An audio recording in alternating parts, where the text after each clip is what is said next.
Bismillahirrahmanirrahim. Në vazhdën tonë për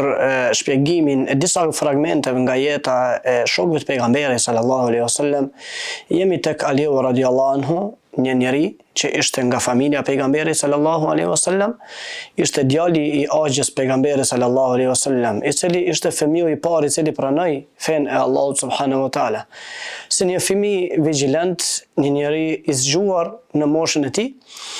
Ishte nga ata që kur pejgamberi sallallahu alaihi wasallam ishte i fshehur dhe ishte duke e praktiku islamin në fshetësi, Aliu radiallahu anhu dilte në për rrugët e Mekës për të kërkuar njerëz mos vallë dhe kush është duke e kërku pejgamberin sallallahu alaihi wasallam. Ishte një njeri i zgjuar, ishte një njeri me shumë tipare të larta, ishte një njeri që nuk zbrit të ndonjë ajet vetëm se ai e kapte dhe mësonte nga pejgamberi sallallahu alaihi wasallam. Ishte nga të përgëzuarit me xhennet, nga 10 të përgëzuarit nga Allahu subhanahu wa taala. Ishte një njeri që mori pjesë në çdo betejë me pejgamberin sallallahu alaihi wasallam. Ishte një trim i shquar dhe nuk mungonte në asnjë nga betejat që ishin muslimanët në luftë kundër mushrikinëve për ta mbrojtur fen e Allahut subhanahu wa taala. Në ditën kur pejgamberi sallallahu alaihi wasallam bëri hijretin me Abu Bekr radiallahu anhu, ishte ai që pranoi me u fut në krevatin e pejgamberit sallallahu alaihi wasallam, që kur të vinë mushrik për me vrap pejgamberin sa pas organizimit që kishin bërë fiset e mushrikinëve që me vrap pejgamberin sallallahu alaihi wasallam, ai ushtri në shtratin e pejgamberit alaihi salatu wassalam për ta mbrojtur pejgamberin sa, ndërsa pejgamberi sa ishte vetëm në rrugë për ta bërë hijretin për në Medinë. Aliu radiallahu anhu ishte një njeri me tipare të larta, saqë Aliu radiallahu anhu thot, nuk ka ajet që ka zbrit që unë mos ta di atë ajet. Nuk ka ajet që ka zbrit që unë mos të di shkaqet e zbritjes të atyre ajeteve. Nuk ka ajet që ka zbrit dhe unë të mos di se për çfarë arsye kanë zbrit ato ajete. Ishte një njeri që ishte shumë i devotshëm dhe ishte asket, ishte një njeri me një forcë dhe fizik të lartë, ishte një njeri që gjithmonë pretendonte me e quajtur emanetin e Allahut dhe dërgumit të tij në vend. Ishte nga ata që gjithmonë garonin për vepra të mira, edhe atëherë kur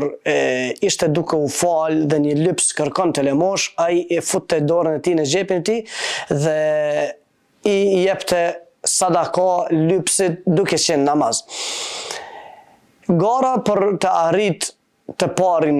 në fen e Allahut subhanahu wa taala bëri që Allah subhanahu wa taala me përgëzu me xhennet duke qenë i gjallë. Ishte halife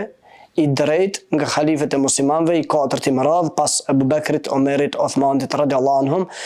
dhe vjen Aliu radiallahu anhu. Me pa tjetër se pas vdekjes Abu Bekr radiallahu anhu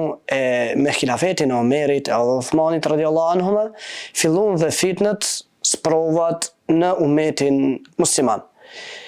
Këto fitne për cilën Aliu radiallahu anhu u bë pjesë e tyre, pas vrasjes së Othmanit radiallahu anhu, kishte problemin më të madh me xhavarist, cilët pretendonin me e shkatru khalifen ashtu sikur se e shkatruan edhe Uthmanin radiallahu anhu. Pavarësisht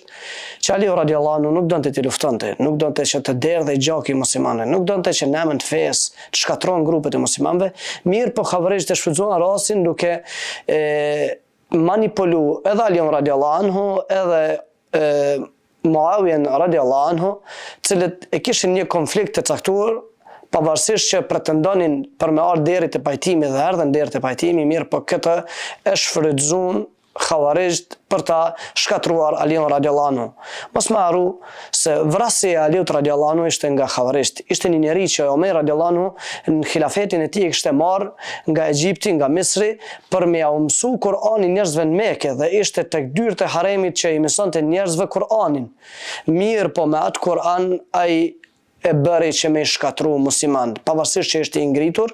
leximin dhe mësimin e Kur'anit dhe ja mësonte brezave Kur'anin, ai kishte metodologjinë e prishur të xhavarishve që pas namazit të sabajit, pasi që ishte fal namaz sabajit dhe Ali radiallahu anhu dilte në për rrugë për të ftuar njerëzit që të ngriten për me fal namazin e sabajit. Vrasja e Aliut radiallahu anhu ishte bërë gati që pas namazit me vrah dhe pasi që u fal namazi sabahut, i shkoi pas Aliut radiallahu anhu dhe u goditi disa herë derisa filloi gjaku me i rrjedh mbi fytyrën dhe trupin e tij. Atëherë Ali radiallahu anhu kuptoi se këtu është vetëm fundi i tij, sepse kishte para përgatit pejgamberi sallallahu alaihi wasallam më parë dhe i kishte thënë se ti do vdesësh si shahid duke qenë i vrarë dhe gjakut do ta kaploj fytyrën tënde deri tek gjoksi. Andaj Aliu radiallahu anhu para se të vdeste i tha fëmijëve të tij Hasanit dhe Husajnit radiallahu anhuma,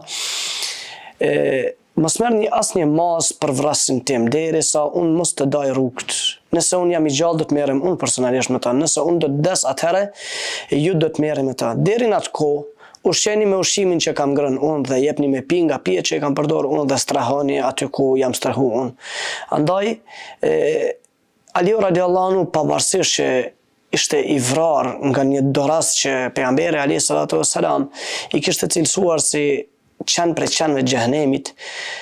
ishte prap i drejtë dhe nuk donte që askush të merrte ligjin mbi duart e tij, mbi duart e tyre derisa ky të ishte i gjallë. E pastaj tha, nëse unë do të vdes, atëherë mos shpenzoni në qefinin tim, sepse pejgamberi alayhi salatu wassalam na ka porosit dhe na ka thënë që të kemi kujdes mos shpenzojmë sepse ata do ta tret toka. Dhe në momentin që do të vdes më përcjellni sa më shpejt për tek varrezat. Nëse do të jem nga njerëzit e mirë, atëherë dua që ta shijoj mëshirën e Allahut subhanahu wa taala. Nëse jam nga të këqijt, atëherë mos bartni mbi supet e juaja një njeri të keq. Këto ishin fjalët e fundit Aliut radiallahu anhu, një njeri i përgëzuar me xhennet, një njeri që ja fali jetën e tij, familjen e tij, pejgamberit dhe Allahu subhanahu wa taala, një njeri që sakrifikoi çdo gjë prej rinisë së tij, prej moshës 4 vjeçare deri në momentin kur vdes, ja përkushtoi fesë Allahut subhanahu wa taala dhe në fund atë që arritën me bërë mushrikint apo të pa fet bën ata që thirreshin në emnin e fesë Allahut subhanahu wa taala, bën xhavarist dhe e vran khalifen e muslimanëve, khalifen e fundit drejt të muslimanëve.